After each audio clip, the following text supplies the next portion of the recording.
I'm Haley Taylor, and you're listening to the Rough Draft Diaries. If you've been listening to the Rough Draft Diaries, you know that we've been hanging out with the Mustafa family for the past few episodes. I think I got a little carried away. I kind of forgot about our nominations, our connections, and I had to double back to when they were last given to pick up the trail. So these nominations come from about 4 weeks ago, but we're back on track, and today you're going to meet Nina Corder. My name is Nina Corder. I am the founder and managing director of a nonprofit organization called Women of Toledo.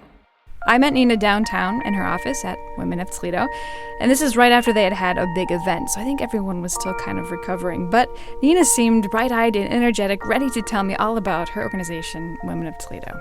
We are a nonprofit 501c3 that advocate for diversity and inclusion and women economic empowerment. Our mission is to educate, engage, and empower women and young women to keep moving forward. The organization began about 4 years ago, almost as an experiment, or maybe internship is the better word.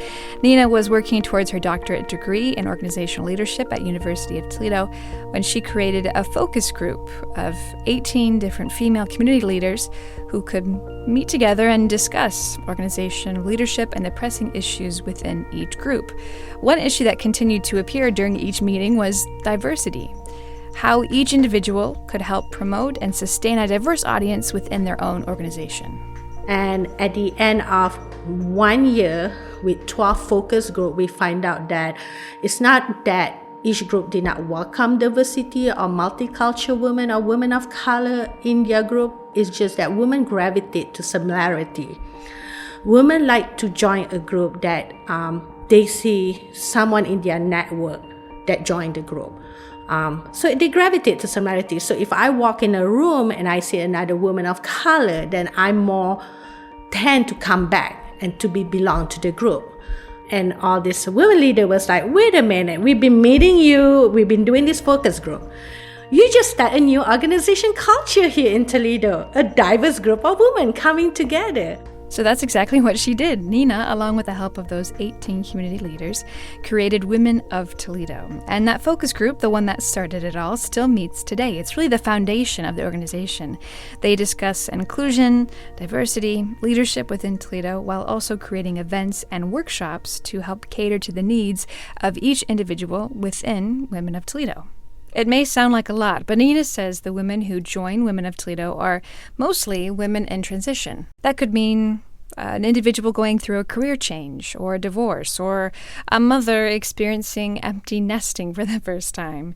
It could also mean those individuals who come to Toledo as an immigrant. It's something that hits close to home for Nina. I came here when I was 19, going to school as an international student. And then I met my husband, who originally from Toledo, in my senior year. So we ended up getting married, and we called Toledo where we want to be. I don't have family here. I don't have sister here. I don't have that family support.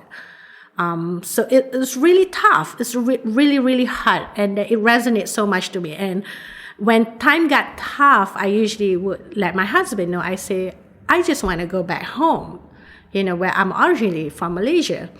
And my husband keep on pushing me and say, well, this is home. Malaysia is your country. So figure it out.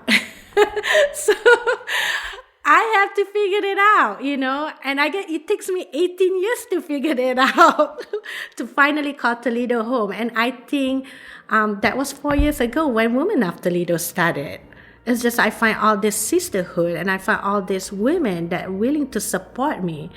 And I thought to myself, wow, imagine that if I have such support when I was 19, 20, when I was finishing up college and starting a family, then it won't take me 18 years to call Toledo home. It should take me the first year to call Toledo home.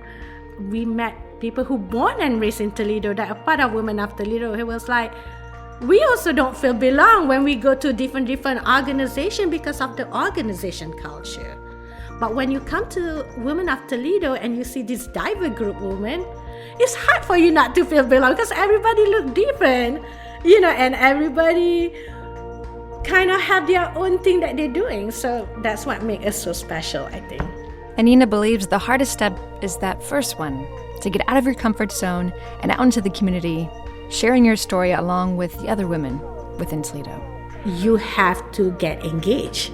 If you don't get engaged, you will not get the education, and then you will not continue to empower. So it's a step that you have to take.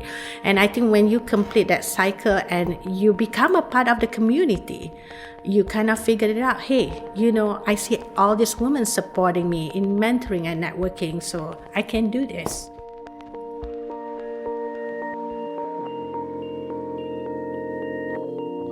That just about wraps up this episode of the Rough Draft Diaries. But first, Nina's connections for the next episode.